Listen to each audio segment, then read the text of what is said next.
One other thing I want to add, the first weekend of May every year marks the moment when God called us to be your pastors. And can you believe we have completed 4 years already?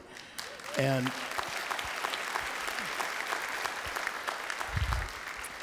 from Carrie and my heart together, we just want to say from the bottom of our hearts how deeply privileged we feel with the entrustment of loving you, serving you, leading you, caring for you, investing in you, your families, your children, your grandchildren.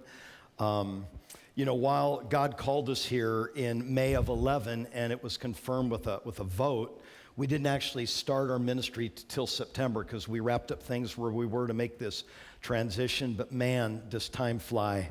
I believe the best is yet to come, and God's helped us get a lot of stuff done in the last 3.5, 4 years. And Carrie and I would say together collectively that the lines of our life have fallen on pleasant places. It's a tremendous privilege to be your pastor. Thank you so much. I just needed you to know.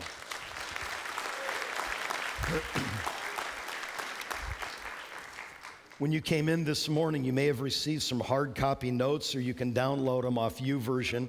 Take those in hand, because as we continue our series in the life of David, which we're calling Pursuit, we are wrestling last weekend, this weekend, and next weekend too, with a topic we cannot avoid, and we should not avoid, because the Bible talks about it so much, and that's money and finances and material things. In other words, we can't move into our full spiritual potential until we get a grip on how we think about money and how we use and deploy money in our lives and share money and material things in our life or not, and what money really means to us and what's really going on in the secret places in reference to money and our ultimate allegiances and core values in life. Now, last weekend, we laid a very solid foundation from David's life in 1 Samuel and in 1 Chronicles. If you missed last weekend's teaching, please, we archive everything on our website. Just download it and watch it, because we did some invaluable Bible study. Or you can get a CD or DVD, whatever works for you, okay? But just don't want you to miss last week's vital foundation. Just a couple high spots from last weekend that will thread everybody in. When we bumped into David last weekend and began to understand his financial values, he was purchasing a threshing floor. Remember, where they prepared wheat to make food? He was buying it from Araunah the Jebusite, and Araunah said, "You're the king, I'll give it to you." And David said, "No, I will not offer to the Lord an offering that costs me nothing." Do you remember that? Okay? In other words, the principle that we carved out is that David would not worship God on the cheap. He wouldn't get away with worshiping God for nothing just because he could, because nobody'd find out, or because he was the king. But further in David's life, he was a man of blood, meaning he was a man of warfare. And God said, "David, I'm not going to allow you to be the actual builder of my temple. I'm reserving that for your son Solomon. Because you're a man of blood, I can't permit you to do that." So although David could not do everything he wanted to do, he still did the best he could. And you'll remember that he amassed a huge volume of the raw materials that would be necessary for his son Solomon to actually create and build this magnificent temple. Now, Araunah's threshing floor that David bought is the world-famous Temple Mount, which if you Googled it right now, or did Google Earth or whatever, you would see the Dome of the Rock, the gold-domed Muslim mosque on the Temple Mount, which is a 38-acre site. That was the original site of the historic Temple of Solomon. And then after Solomon's temple was destroyed by Nebuchadnezzar and the Babylonians, Herod later rebuilt it. That's called the Second Temple period. That was the temple that was in place in all its magnificence in the time of the ministry of Jesus. Okay? So I left one sort of working life application that was probably more important than anything else we learned together last week. Because what we discovered with David and money is that he was always obedient to put God first in things financial. His heart was so inclined toward the things of God. If you weren't here last weekend, write this down now. It needs to become one of the sort of signposts of your life going forward. Obedience is the only maturity that God recognizes. Obedience is the only maturity that God recognizes. A lot of people can talk a slick religious game. They can even talk about God slick. But words don't matter if the heart's not in it. And the Father sees the heart and the real intent and motivation of why we do what we do. Now, when it came time to resource the temple, David gave, in terms of providing raw materials, not just some of the national treasury funds, but it says in 1 Chronicles 29, he gave his own personal treasures. David was a man of extreme generosity, extravagant even generosity. Now, quit thinking of money as good or bad, righteous or evil. Money is a neutral power. Money is good or bad depending on whose hands hold it. So money in trustworthy hands, purely motivated hands, can do great good. Money that's in the hands of those that are self-absorbed, selfish, or like to invest money in things that are destructive or counterproductive, money then becomes an unhealthy tool. Money only makes us more of what we already are. The question we have to ask ourselves today is, what are we right now? And by the way, more money is not the fix to the troubles that you may have right now in your financial world.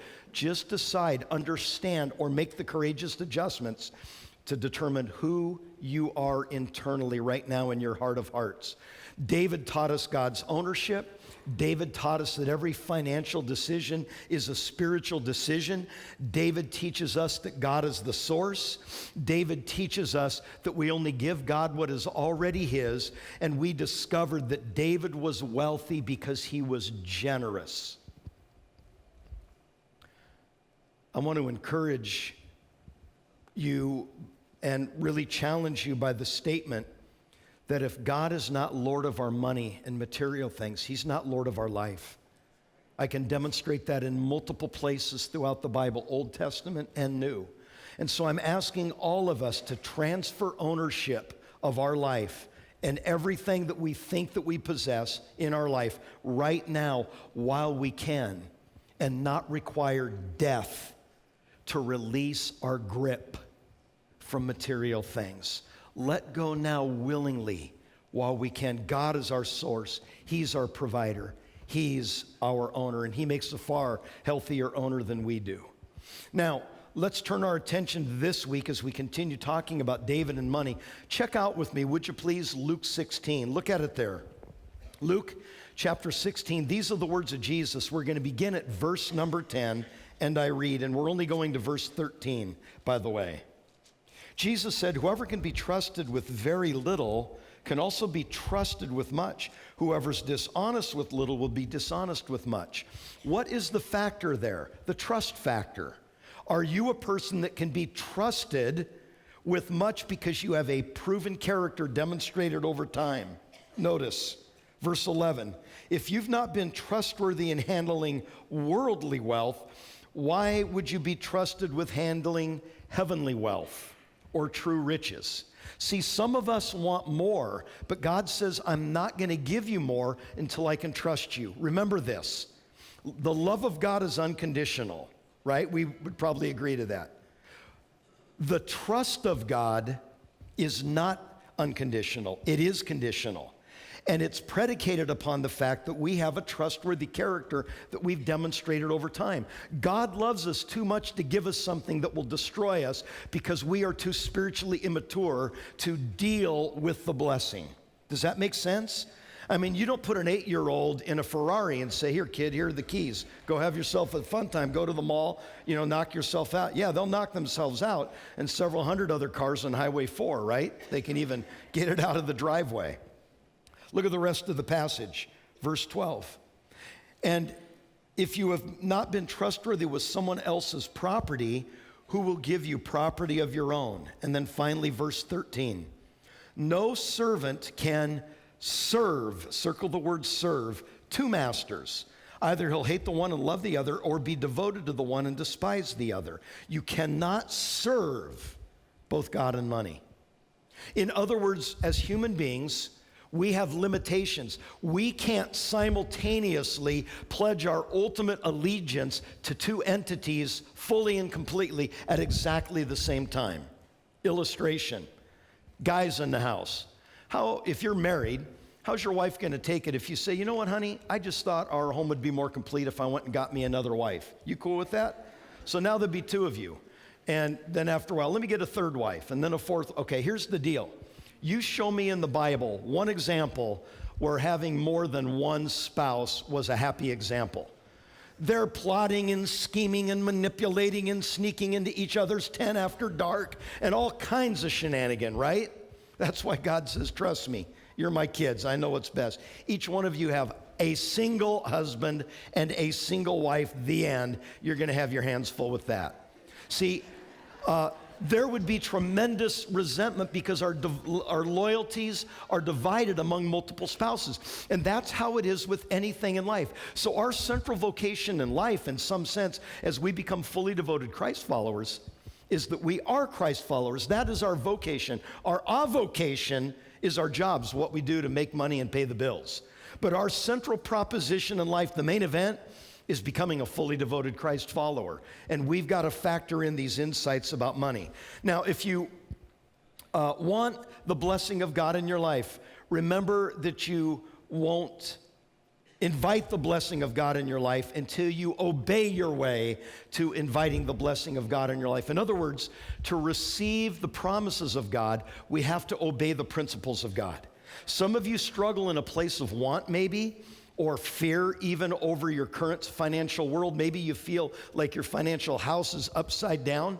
And what I'm suggesting you do as somebody that loves your soul is that you make the courageous adjustments necessary to begin to align your money values. I mean, how you actually live out day to day, spending and earning and sharing and saving and investing or whatever it is you do with money. Align your thinking and your actions with money. Align it to the wisdom of Scripture. Because when we obey the principles of God, we then invite the promises of God, the blessing of God, the favor of God upon our life. Now, I want to break the back of one false doctrine here. We never, ever give to get. There's been this teaching that if I give to God, God's obligated to give back to me even double of what God is not a heavenly bellboy. God is not our personal little, like genie in a bottle. Robin Williams, God bless his soul, when he played Aladdin in the Disney thing, he was hysterical. And I know this because I raised kids, right? I've personally enriched the Disney empire many times over. We started with VHS, and then they changed the format and went to, DVD and then Blu-ray. And that's my theory. There's these people in a room in Hollywood somewhere saying, okay, we've saturated the American market in this format. Let's create a new thing. And then we all have to go out and buy it. Just a theory. I'm not a cynic or anything. Okay, so God is not a genie in a bottle that he says, so 3 wishes, master. Just tell me what you want and I'll get. That's not God. We give because we love God. We give because we want to obey God. We give because our lives are fully surrendered to him and his rulership and lordship in our lives, not to get. Because that's kind of a manipulative sort of an arrangement in our thinking. Now, let's talk about 4 money myths that we also need to dispel. Number 1, fill it in. All I need is just a little bit more. How many of you have ever said that before? All I need is just a little bit more. Go ahead, raise your hand. And if you're sitting next to your husband and your wife and they're not raising their hand, give them an elbow in the ribs right now. Okay, Now, let's be realistic. More would help, but only a little, and probably only in the very short term. And here's why more would only help in the very short term. Because our central problem as Americans, in all the financial analysis statistically on American households and how they spend money and accumulate debt, blah, blah, blah, blah, blah, the problem is not more. So it's not a money quantity issue. The problem is the other M word, management. We need to rethink how we're managing the money we do have, because until we begin to get it right with what we currently got, God's not going to entrust us with more. What's the definition of insanity? Doing the same thing again and again and again and thinking we'll have different outcomes. I'm hoping you're not charging through 2015 doing the same thing financially that broke your heart and wrecked you financially in 14, 13, 12, 11, 10, 9, 8, 7, 6. You got the idea. Remember, if we always do what we always did, we'll always get what we always got. So I want us to think hard and courageously and very honestly, each one of us in our own lives and hearts, and say, maybe the decisions I'm making, the actions I'm taking, maybe I'm the problem, and I'm not aligning what I'm doing with the money God entrusts to me to the wisdom of His Word. So all I need is just a little bit more. It's primarily a management issue, not a more issue. Myth number 2 is this: it'll all work out somehow. It'll all work out somehow. Now, on the surface, that sounds like sunny optimism, doesn't it? How many would like to live? It'll all work out somehow. Just chill. Mahalo, man. We're just, let's just, okay? And so if the idea and that assumption is, let's just trust God, relax, rest in His provision, let's work hard, save with diligence, pay our bills, give to the poor and so forth, and then relax with God, that is legit, but that's not how Americans mean it. What most people mean when they say it'll all work out somehow is nothing more than wishful thinking. Say that with me. Wishful thinking. You didn't say it. Say it again. Wishful thinking. So in other words, you say, John, it's not possible for me right now to make big changes in my financial structure. I'm locked in contractually. I'm locked in all these financial arrangements. Okay, understand that. But can't we, in terms of moving toward financial freedom and moving toward a life that is not encumbered and enslaved to improper management of material resources, couldn't we begin to take baby steps in the right direction? And couldn't we, in 6 months, 12 months, 18 months, 24 months down the line from now, if we started now, couldn't we see some marked improvement? Longest trip in the world begins with what? The first step. You got to begin somewhere. And so when we say it'll all work out somehow, sometimes that's just straight up denial, hoping something somehow magically changes. Or I bought the winning lottery ticket at Starbucks or the AM PM this week when I was heading into work. And some people kind of live by that wish fantasy approach in their lives. Now, notice the 10-10-80 plan. The biblical model is this: 10% to God, that's called tithing, 10% to myself or to yourself or to your family, that's savings and investments. You know what the savings is for, especially if you have children?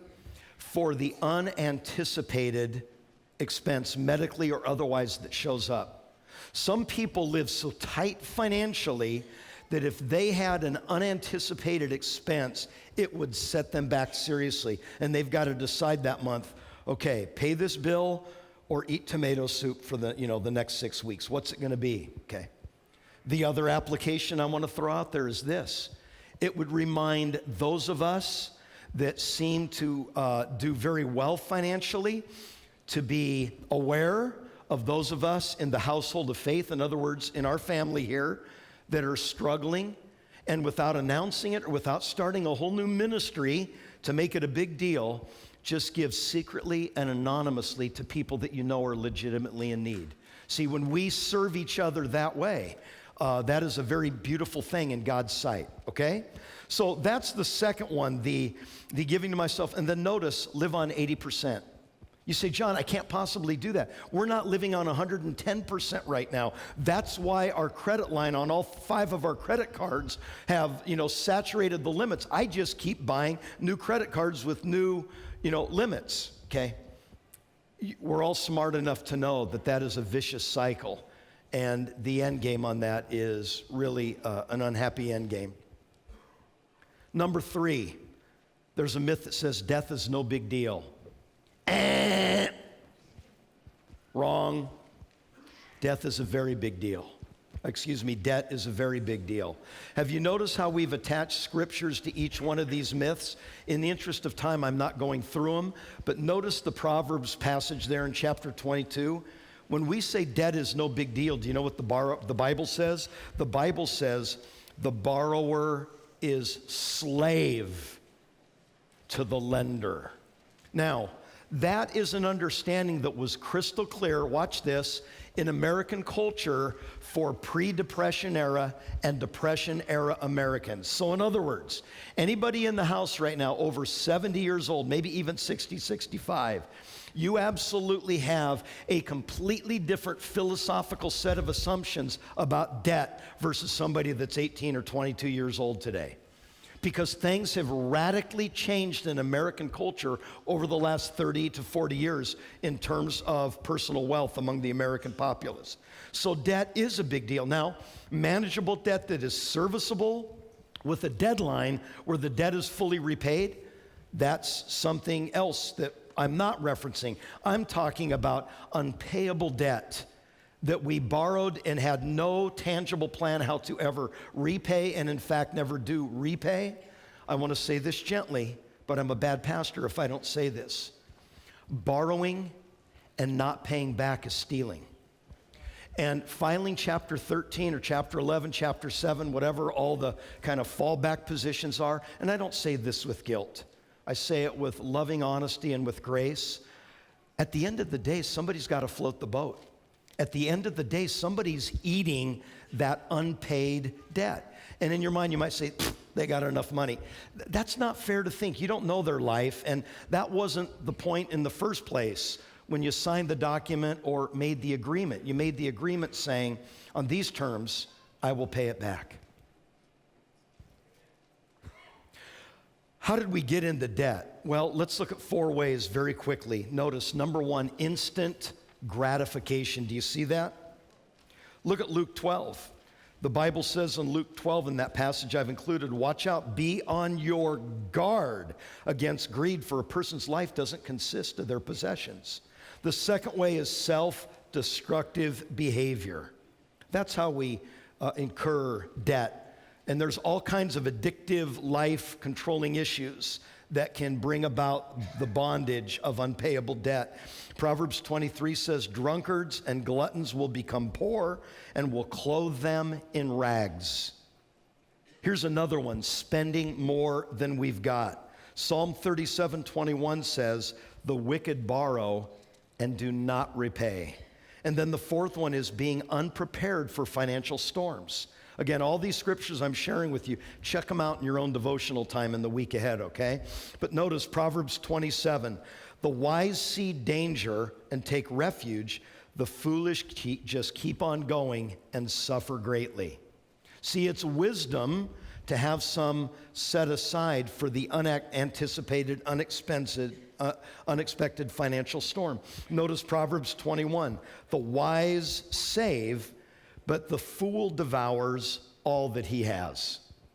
Some people, they get a little extra money in their hand and boom, all you see is their taillights going down the car as they race to go shopping or race to go spend that thing that just came in. And I want you to think not just about ourselves as individuals. What about my children? What about my mate? What about if I'm not here anymore? Can my husband or wife, can my children, can the people that depend on me survive? See, that's what love thinks about. That's what maturity begins to explore in our heart of hearts, right? Now, there was a study done in New York University, a secular institution, so it's not operating from an a priori assumption from a Christian worldview. New York University is a very scholarly sort of research institute and have done some very revealing studies about Americans, families, and finance. This is an article, I want to read you just a few poignant paragraphs, called Affluenza. Not influenza, like we all get flu shots in the fall and winter, right? Not that kind. Affluenza, like being affluent, and what's happening in the American soul, especially the soul of our little boys and girls. So I want to say to you as your pastor, if you want to build, and that's a parent's job, build men and women of God out of your sons and daughters, Listen deeply to these insights from New York University. Affluenza is an American paradox because although Americans, note, are twice as rich as they were 30 years ago, and by the way, the adjustment's been made for the value of the dollar over 30 years. We're twice as rich. There's not been a corresponding increase in levels of happiness and well-being. During that same 30-year period, the divorce rate, depression, anxiety, and addictive substance abuse have radically increased. The term affluence has been coined to describe a condition that occurs when children view acquisition of material goods as a measure of their worth at the expense of more enduring values, and it is not confined to high-income families. It's across the socioeconomic strata. So affluence is the term used to explain the unique problems and dysfunctions that occur when individuals in pursuit of money, wealth, and material possessions at the expense of other sources of self-esteem and contentment come into play. Here's some of the outcomes, especially for children, from a family which even unintentionally drifts into an affluenza way of thinking about financial things. Children have low self-esteem, a sense of unearned entitlement, need for immediate gratification, unrealistic expectations as to their role in society. Possessions come to have little value. Children do not have the opportunity to learn self-discipline, how to deal with disappointment, effective problem-solving strategies, and the connection between effort and reward. In fact, these very qualities, depression, anxiety, substance abuse among children and teenagers have increased 200% in the last 30 years. Affluenza has reached epidemic proportion and has produced numerous symptoms detrimental to a child's social and emotional development. Here's some of the traits you may want to look for in your family. Inability to delay gratification or tolerate frustration. Difficulty maintaining interest in anything requiring effort. False sense of entitlement. Expectation of material goods without responsibility. Loss of future motivation. Life activities don't seem very real and nothing matters much. Low self-esteem, self-worth, and loss of self-confidence. Approval is dependent on possessions and status rather than on personal values. Preoccupation with externals and lust for more material goods. Difficulty believing people like them for themselves rather than for possessions and status. Inability to trust prevents true friendships. Emotional energy becomes invested in material gains, and sensitivity toward others declines. Affluenza usually starts in families with well-meaning parents who want to give their children every advantage, but ends with the unintended effect of children believing that what they have is more important than who they are. And these parents can afford to pamper and indulge their children more than any previous generation. By the way, fact, children in America between the ages of 8 and 12 are spending of their own money or allowance or parental allotment, whatever, $19 billion annually, and our teenagers are spending $95 billion annually. Now, so much more I could say. It's an exhaustive article. 4 fixes in terms of stopping the cycle of affluenza. New York University says, number 1, don't substitute gifts for your time. The main gift kids want, and they don't know it, they might not be able to actually say it this way, is you and me being available for their lives. So maybe this year in their Christmas stock, put a picture of yourself. I know there'll be wild disappointment. And say, hey, Tommy, I'm your Christmas gift. Let's go fishing, buddy. I guarantee it'll mean a lot more to him than whatever other junk we were going to put down in his little Christmas sock, right? Here's another one. Help children distinguish between wants and needs. And by the way, can I say that's for big children as well? Carrie and I learned the trick early on that if we purchased anything over a certain amount of money, we never bought it when we were at the store in the moment. Because, you know, these marketers, and if you work in marketing, no disrespect, but you do your job very, very well, I must say. You have it at the right position, it sparkles in the perfectly set lights, and it just rotates slowly, and we just must have. Okay, so you need to decide as a family what that is for you. $200, $300, $400, $500, $1,000. You don't buy it until you leave the place. And I know you'll have salesmen yapping in your ear.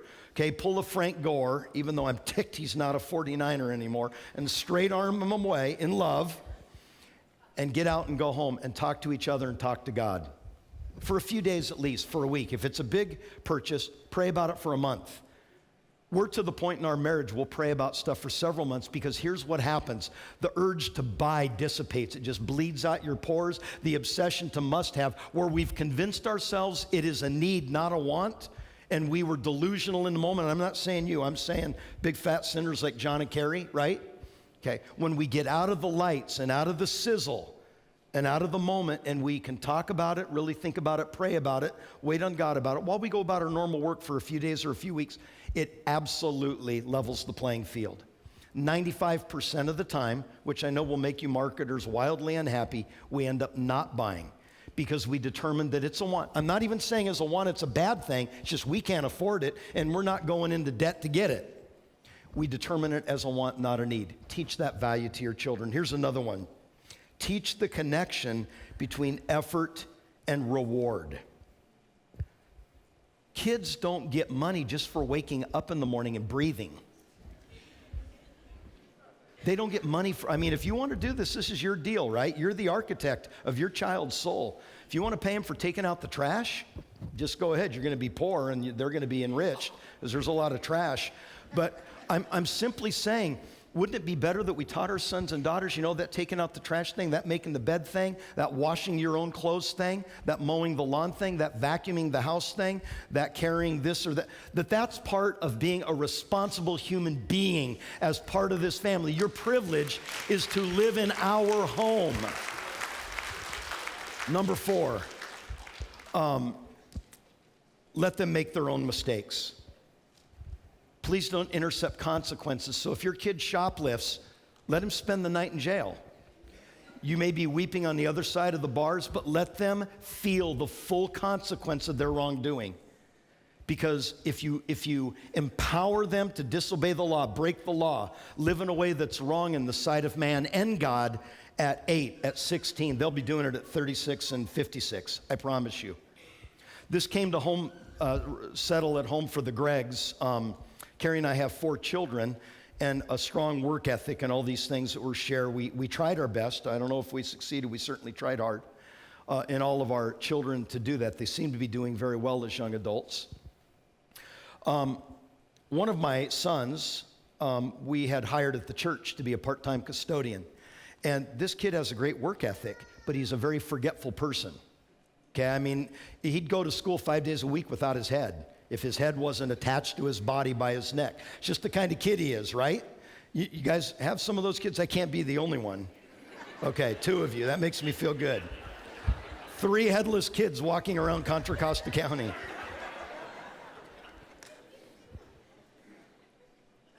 Get a knock on my door one day as pastor, and my campus director came in and said, "Pastor, have you got a minute?" I said, "Sure, sit down." He said, "We have an employee that hasn't shown up for work twice in the last 2 weeks and hasn't called in and given a reason, just not shown. So I've got to scramble shifts and get everything together." I said, "Well, John," his name was John, "you know our policy. We've got to let that employee go. Did you give him a warning? Did you proper document? Did you?" "Oh, yeah, in fact, more than that." "Okay, so let him go." And then he said, "Pastor, it's your son." Okay? And I said, "John, let him go." He said, "You want me to fire your son?" I said, "You're not firing my son. My son's conduct fired my son. My son fired himself. Let him go." Okay, now here's the rest of the story. Because when we do that kind of stuff, I hope we're weeping. We're not piling on. We're not gloating. What kind of a good parent does that? We should let our children eat the bitterness of misbehavior or whatever, but we should do it while we're on the other side of the wall in tears, storming heaven in prayer on our face before God, seeking God for our child's soul, right? So dinner time that night, I never said a word about it. Logan's got his head down in his, macaroni and cheese. Could hardly see his face. And dinner ends, and I said, "So," talking, we always had family conversation, Bible reading at dinner time, and we're done. I said, "Hey, Log, how you doing, buddy? You're quiet tonight." He said, "Yeah, tough day, Dad." I said, "Oh, really? What happened?" Long pause. He goes, "I got fired today." I said, you did? Why'd you get fired? He goes, because I didn't show up at work twice. And Dad, I just forgot. He goes, I'm so sorry. He goes, did you know about this, Dad? I said, yeah. I said, I'm the one who approved your firing. And his eyes got this big. He was in shock, and he wasn't bitter or angry with me. But he knew the rules of the Gregg family and how we function, how we operate. And it wasn't judgment. I don't want to set a wrong implication here in the story that I'm sharing. I'm simply saying, I said, Logan, I, in some sense, and your supervisor, John, we did not fire you. Your failure to report for duty, as you agreed when we hired you, you fired yourself, didn't you, son? Yeah, Dad, I guess I did. Okay.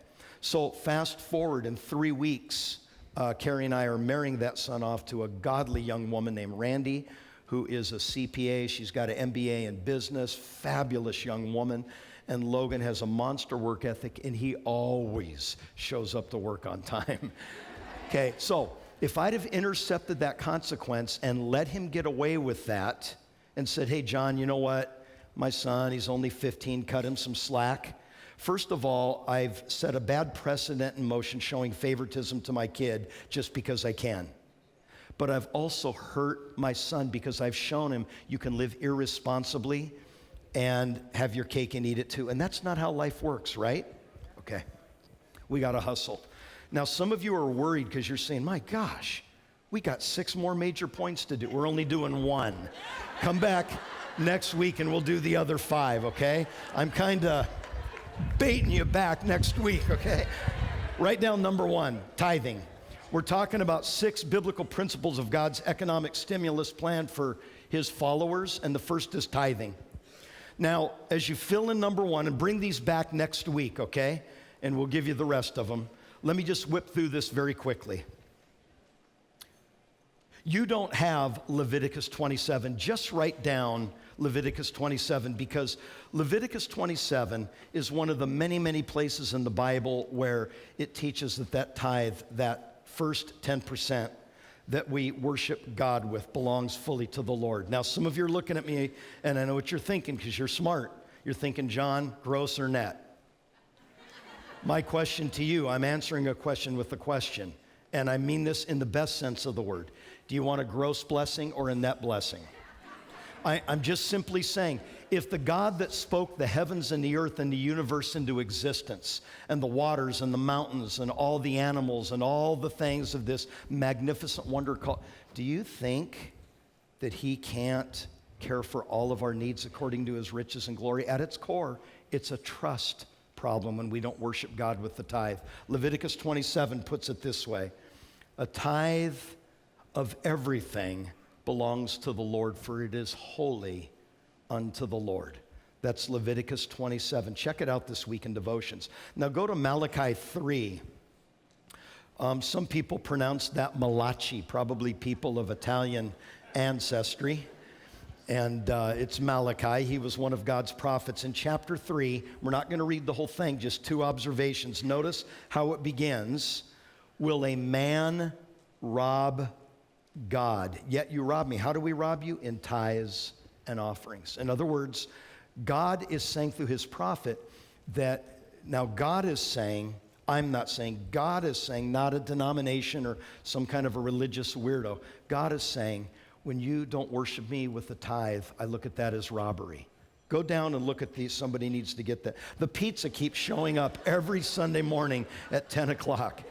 Okay, go down and look at the next verse in Malachi 3. Bring the whole tithe into the storehouse. You see it there, that there may be food in my house.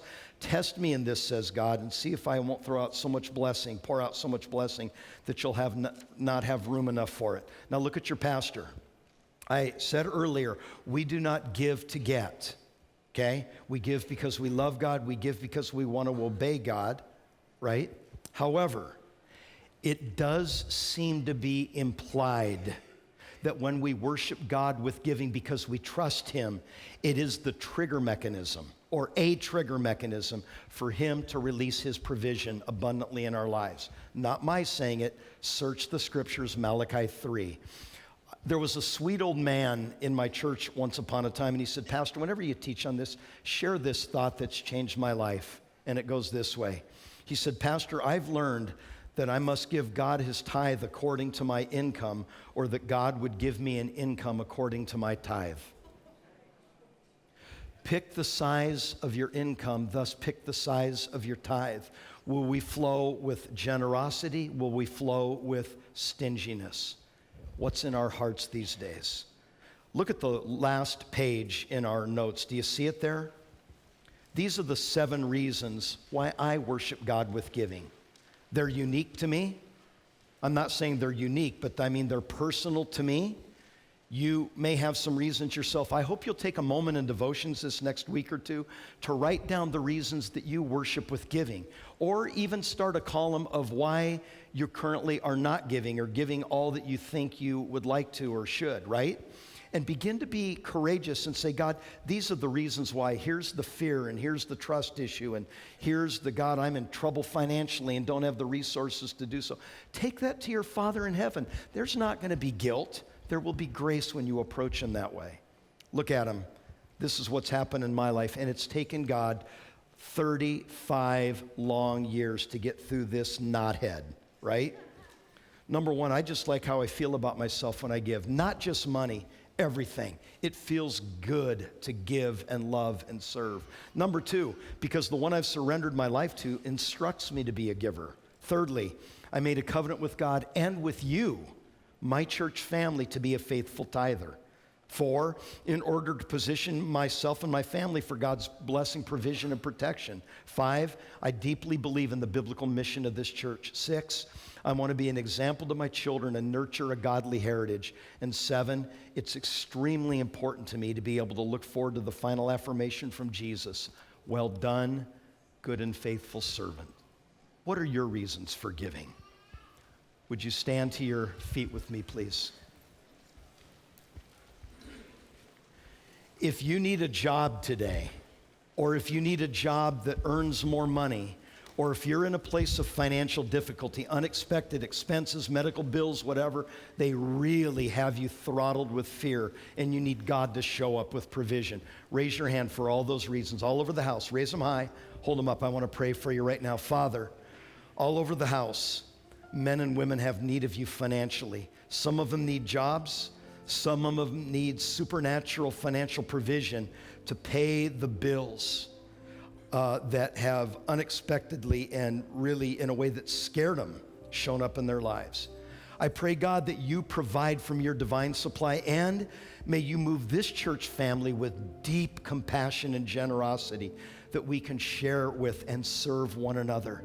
That's what healthy faith families do. Let us be that way. And so, Lord Jesus, according to your riches in glory, your endless divine supply, meet these needs represented in Jesus' name. And everyone said,